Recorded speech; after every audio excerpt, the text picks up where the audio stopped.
Bonjour à tous et à toutes, aujourd'hui nouvelle vidéo dans laquelle on va parler immobilier et on va voir ensemble comment investir dans l'immobilier en 2026. Pour certains, ça paraît compliqué voire impossible, donc on va voir un peu la démographie, donc pour ceux qui sont dans les zones comme Paris où l'immobilier est relativement cher et ceux qui sont plutôt dans les zones rurales où ça va être moins cher et où ça va être plus accessible de faire des opérations. On va voir les différentes opérations aussi et on va voir quelle est la différence entre le fait de résider dans sa résidence principale ou louer dans une partie locative pour finalement faire grossir son patrimoine, puisque c'est un peu le débat sur les réseaux sociaux entre faut-il louer ou faut-il acheter. Donc on démarre tout de suite cette vidéo, restez bien jusqu'au bout, il va y avoir pas mal d'infos, elle va peut-être être longue, mais au moins vous aurez dans son ensemble un peu le schéma pour investir dans l'immobilier en 2026, même si vous n'avez pas un énorme patrimoine. Donc on démarre tout de suite, je vais régler d'abord le sujet entre est-ce que c'est plus intéressant de louer un appartement ou bien de faire un crédit pour sa résidence principale et de vivre dedans. Pour développer votre patrimoine, la réponse va être très simple. Il est plus intelligent, plus stratège et plus économe que de louer quelque part. Point. Pourquoi? Parce qu'on oublie souvent les frais cachés et seules les personnes qui ont été propriétaires comprennent à quel point le fait d'être propriétaire est beaucoup plus cher, puisque lorsque vous êtes locataire, vous allez payer un loyer avec les charges et c'est tout.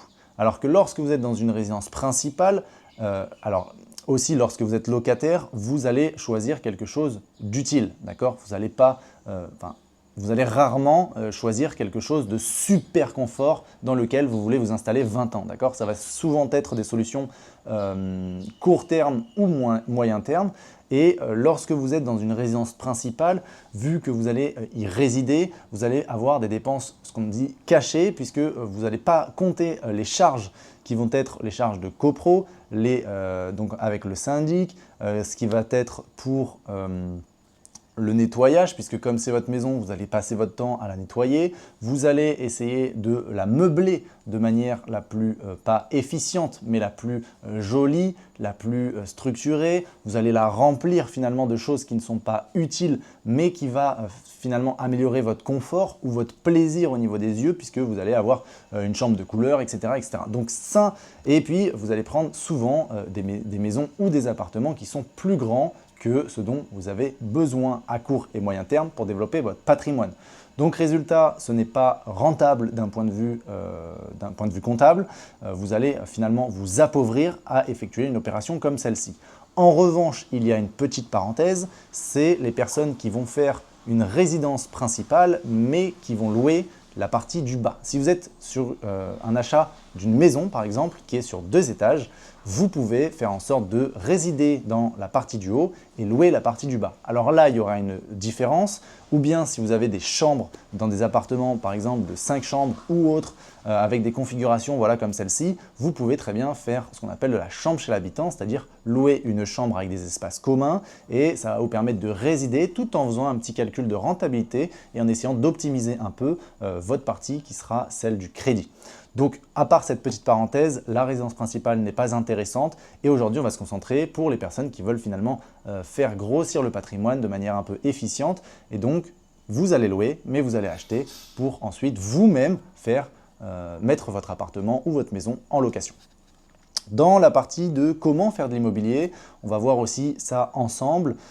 Il y a plusieurs manières de faire. La partie de l'intermédiation, donc vous mettez en relation des promoteurs avec des vendeurs de terrain, etc. On ne va pas rentrer dedans. Toute la partie promotion immobilière, on ne va pas rentrer dedans. On va partir du constat que vous êtes un particulier et que vous cherchez à développer votre patrimoine, d'accord, à titre perso.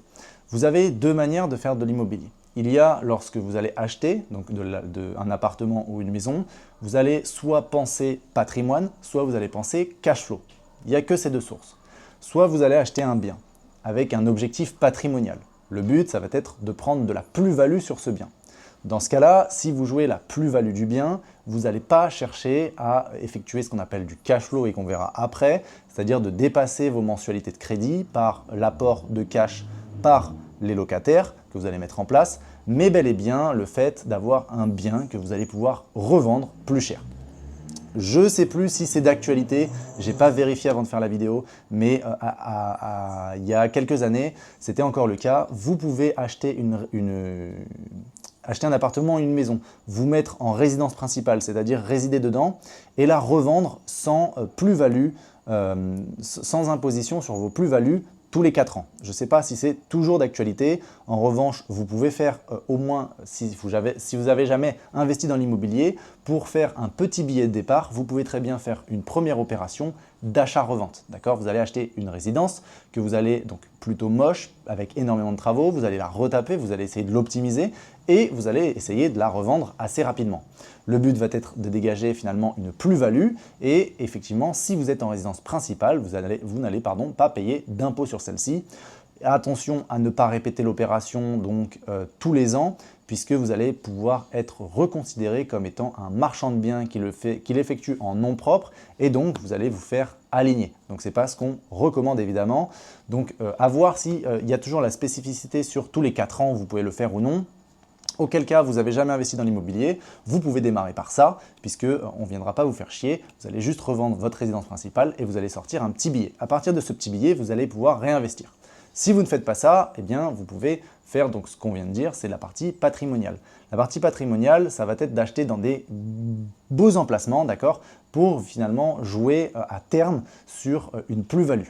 Donc généralement, c'est dans les grandes villes, dans les grands centres-villes et vous allez sûrement récupérer plus d'argent à travers le temps, mais sans rentrer dans les détails, ce n'est pas vraiment la stratégie la plus efficiente puisque si on prend la plus-value nette d'inflation, etc. par rapport au marché immobilier qui est en tant que tel, je ne trouve pas que c'est l'optimisation la plus efficiente.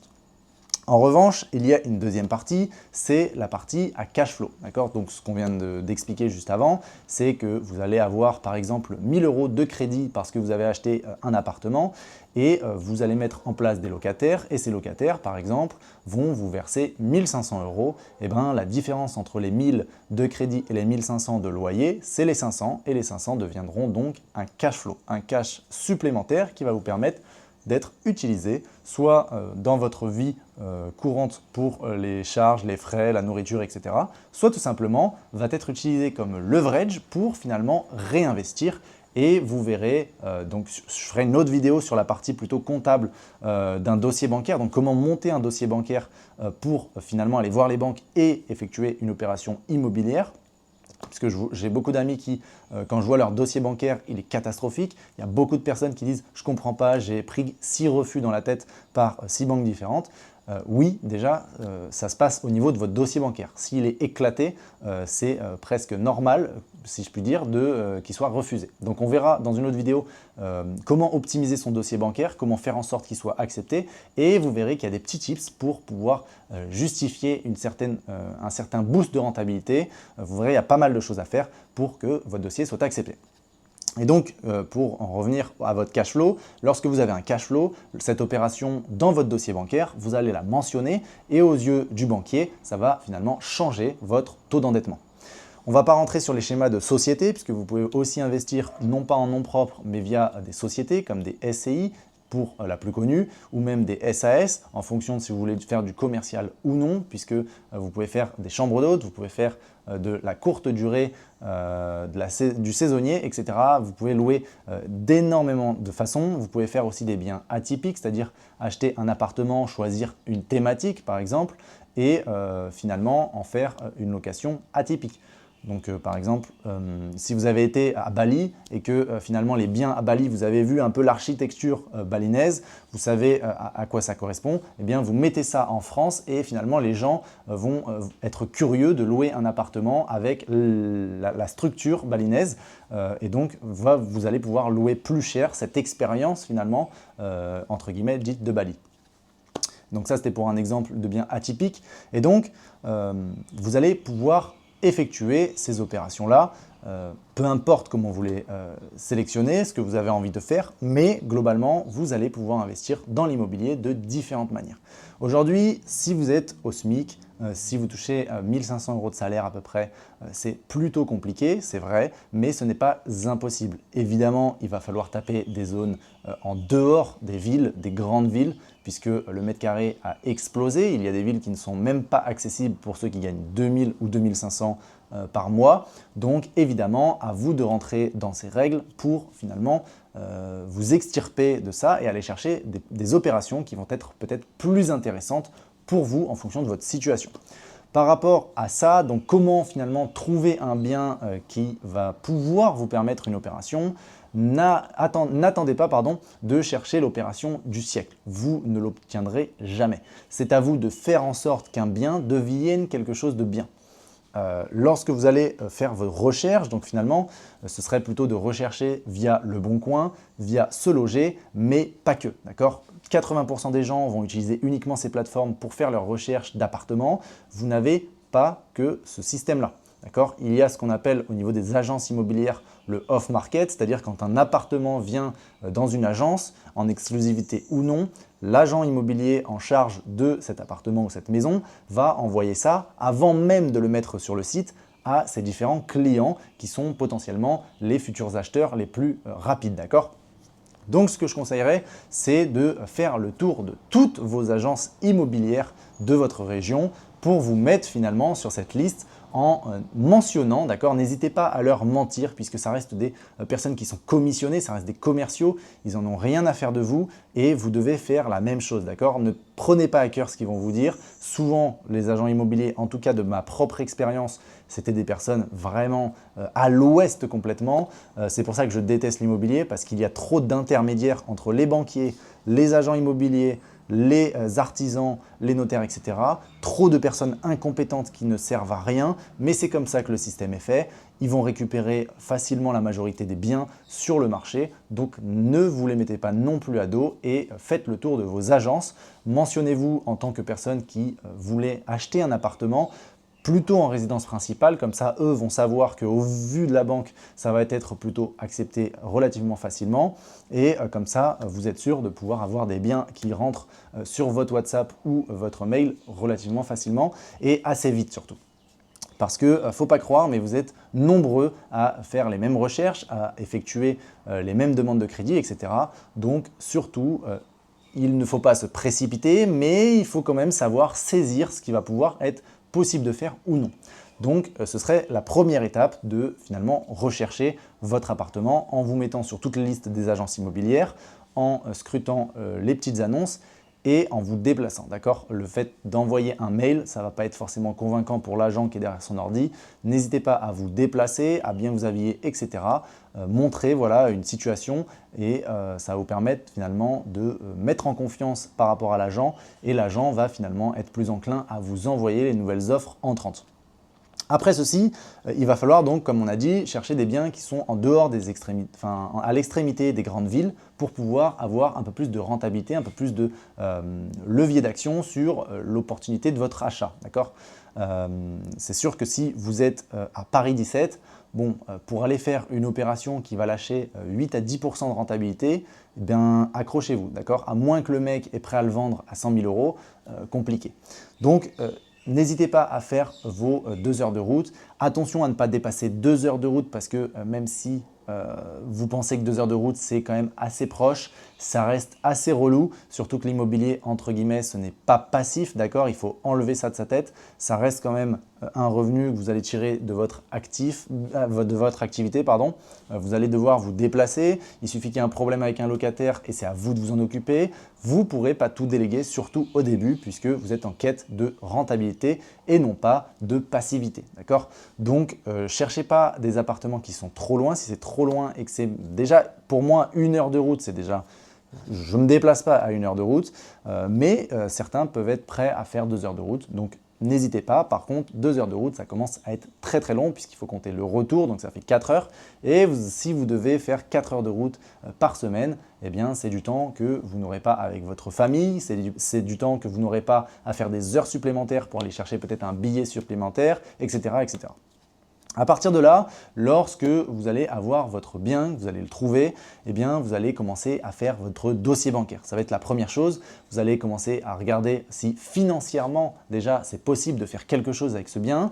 Est-ce qu'il est vieux? Est-ce qu'on peut le transformer? On peut le rénover? Est-ce qu'on peut faire de la courte durée? Attention à regarder aussi dans, comment on appelle ça, les contrats de syndic, de copro, les contrats de compro, pardon, pour savoir si c'est possible de faire de la courte durée. Il y a des endroits où ça n'est pas possible, ça a été écrit sur les contrats de copro.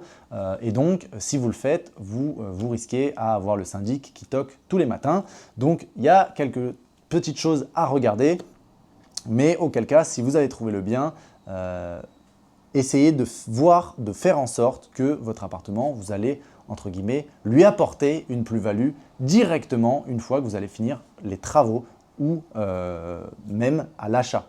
Pour la petite anecdote, j'ai un ami qui a acheté à la frontière suisse. Donc le prix est assez élevé puisque forcément comme il y a la frontière suisse, il y a la Suisse juste à côté et vous allez gagner beaucoup plus de salaire, eh bien le prix de l'immobilier à côté est relativement élevé. Et au final c'est quelqu'un qui s'était fait squatter et la personne, étant donné qu'elle s'est fait squatter et qu'elle a galéré à sortir la procédure judiciaire de son bien de cette procédure judiciaire, au moment où il a fini, il n'en pouvait plus, il était en burn-out complet et tout ce qu'il voulait c'était lâcher l'appartement. Résultat, l'appartement il l'a bradé. Mon ami est arrivé, il a mis une offre ultra agressive et c'est passé parce que la personne était jusque-là avec cet appartement, n'en pouvait plus et ne refera d'ailleurs plus jamais d'immobilier. Alors évidemment, l'immobilier en France, il faut prendre en compte qu'il y a ce risque, mais ce n'est pas un risque qui va vous froisser si vous faites bien les choses, d'accord? Souvent, les biens qui sont squattés, c'est des biens qui ne sont pas entretenus, c'est des biens qui ne sont pas surveillés correctement et il y a quand même quelques métriques à respecter pour pas que votre bien finisse par être squatté, même si la France devient de plus en plus un braquage à ciel ouvert sur l'insécurité et l'incivilité de la part de beaucoup de personnes. Pour l'instant, ça reste encore viable de faire de l'immobilier à mon sens. Et donc, attention à ne pas tomber dans le piège de faire ce que font 80% des gens, c'est-à-dire très mal de l'immobilier et au final avoir un bien qui est défectueux dans laquelle va venir s'installer une personne ou une famille et vous coincer complètement. À partir de là, si vous faites bien les choses et que vous dégagez un certain cash flow, vous allez pouvoir du coup avoir le leverage qui va vous permettre de continuer.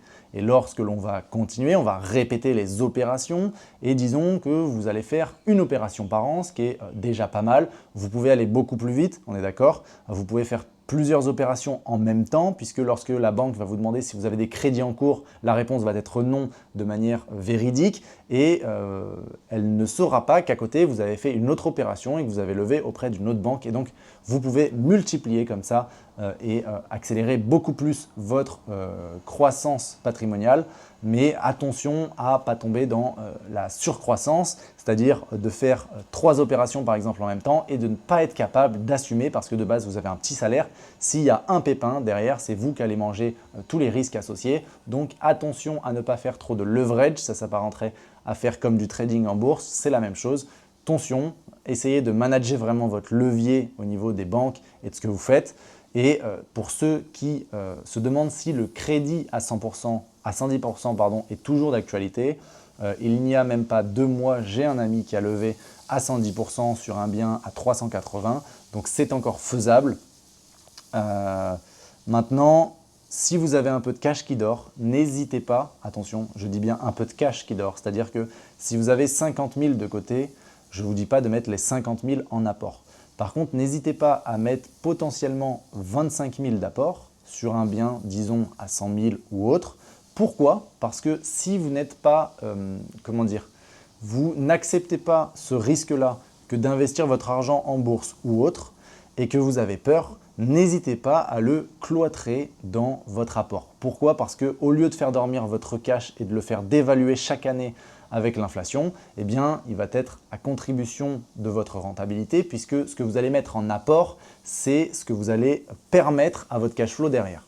Plus vous mettez d'apport, moins vous avez de crédit, et plus le loyer va venir en cash flow sur vos mensualités. Donc, ça va vous permettre de continuer à avoir une accélération de votre patrimoine puisque ça veut dire plus de cash flow. Donc d'un point de vue comptable, vous allez pouvoir aller voir la banque et dire voilà, j'ai fait une opération, elle est réussie. Même si vous savez qu'elle n'est pas très réussie, le fait d'avoir mis beaucoup d'apports, entre guillemets, ça va venir couvrir le fait que la rentabilité n'était pas au top, mais ça va vous donner quand même une rentabilité intéressante puisque vous allez avoir un plus gros cash flow. Et à partir de là, vous répétez, vous répétez, vous répétez. Et normalement, si vous faites bien les choses et que vous continuez à vous former, même avec les différents régimes fiscaux que vous avez aujourd'hui en France, entre le LMNP, le LMP et après de passer en professionnel, ou même avec les sociétés, vous pouvez vous retrouver au bout de 10 ans facilement avec plusieurs millions de patrimoine immobilier. Voilà, j'espère que la vidéo vous aura plu, j'espère que je n'ai pas été trop long, j'espère que j'ai été assez concis et précis dans ce que j'ai expliqué. Si vous avez des questions par rapport à l'immobilier, n'hésitez pas à me les poser dans l'espace commentaire et n'hésitez pas à vous abonner pour continuer à recevoir les différentes vidéos et à suivre la chaîne. La prochaine vidéo sera sûrement sur le crédit et le dossier bancaire. Donc si vous êtes en phase d'acheter et que vous ne savez pas comment faire un dossier bancaire, n'hésitez pas à me suivre et on verra ça pour la prochaine fois. Allez, je vous dis à la prochaine. Ciao tout le monde. Bye.